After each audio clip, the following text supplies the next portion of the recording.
छत्रपति संभाजी महाराज, एक ऐसा नाम जिसका उच्चारण श्रद्धा से किया जाता है और गर्व से गर्जना की जाती है।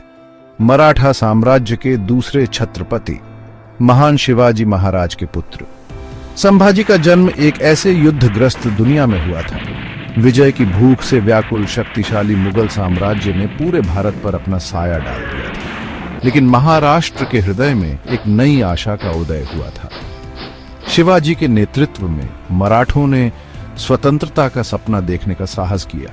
संभाजी को शुरू से ही महानता के लिए तैयार किया गया था। वे अपने पिता के संघर्षों, अपनी मातृभूमि के लिए किए गए बलिदानों के साक्षी थे। यह केवल एक राज्य नहीं था, यह स्वराज्य था, स्वशासन। और युवा संभाजी को इसका भार, इसकी चुनौतियां और इसकी महिमा विरासत में मिली। शिवाजी महाराज जानते थे कि दुनिया एक कठोर गुरु है। उन्होंने संभाजी को राजनीति, कूटनीति और युद्ध कला में प्रशिक्षित किया।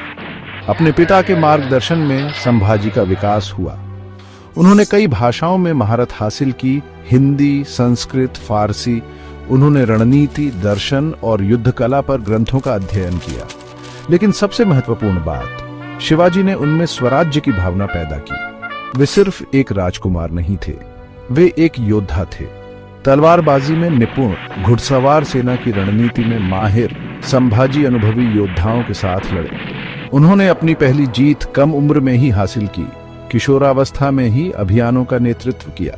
हर लड़ाई, हर अभियान ने उनके संकल्प को मजबूत किया। वे झुके नहीं, वे टूटे नहीं। वे शिवाजी के पुत्र थे और स्वराज्य की अग्नि उनके भीतर प्रज्वलित थी। 1680 एक साम्राज्य के संस्थापक शिवाजी महाराज ने अंतिम सांस ली। नेतृत्व का भार संभाजी के कंधों पर आ गया। उन्हें छत्रपति का ताज पहनाया गया, लेकिन उनके राज्याभिषेक का स्वागत मुगल युद्ध के ढोल की गर्जना से हुआ। मुगल बादशाह औरंगजेब दक्कन पहुंच गया था। उसका लक्ष्य था मराठों को कुचलना और पूरे भारत को अपने अधीन लाना। संभाजी जानते थे कि उन्हें किसका सामना करना है, मुगल शक्ति का एक विशाल लहर। वे झुके नहीं, उन्होंने अपनी प्रजा को एकजुट किया। उन्होंने उन्हें शिवाजी की याद एक स्वतंत्र और आत्मनिर्भर महाराष्ट्र के सपने से प्रेरित किया। उनकी रणनीति साहसिक थी।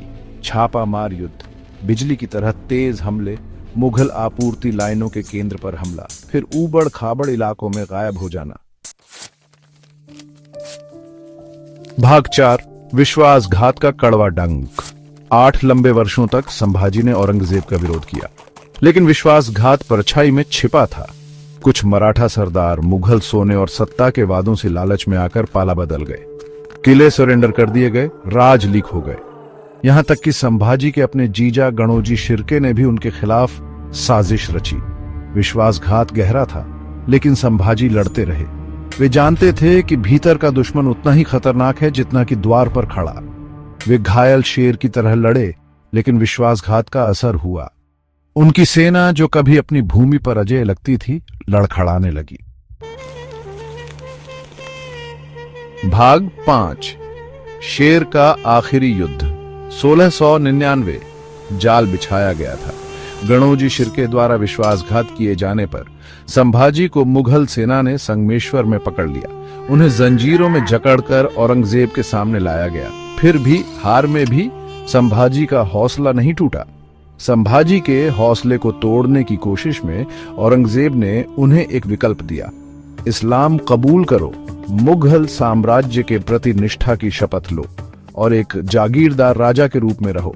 संभाजी का जवाब युगों युगों तक गूंजता रहा। उन्होंने विरोध में ठूक दिया। उन्होंने अपमान के बजाय मौत को चुना। उन्होंने अधीनता के बजाय स्वराज्य को चुना।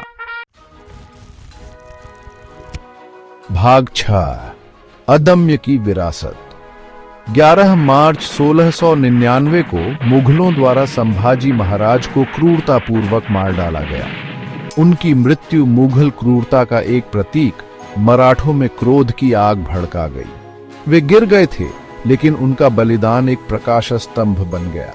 उनकी आत्मा ने मराठा प्रतिरोध को बढ़ावा दिया, उन्हें दशकों तक लड़ने के लिए प्रेरित किया। संभाजी महाराज योद्धा राजा, स्वतंत्रता के लिए शहीद। उन्होंने भले ही केवल 9 साल राज किया हो, लेकिन उनका नाम हर मराठा के दिल में अंकित है। वे वो ढाल थे जिन्होंने एक नवजात साम्राज्य की रक्षा की, वो लौ जो बुझने से इनकार करती थी। उनकी कहानी उन लोगों की अदम्य भावना का प्रमाण है जो इनसरमाउंटेबल ऑड्स के खिलाफ भी स्वतंत्रता के लिए लड़ने का साहस करते हैं। स्वराज्य का शेर हमेशा अडिग, हमेशा याद किया जाएगा।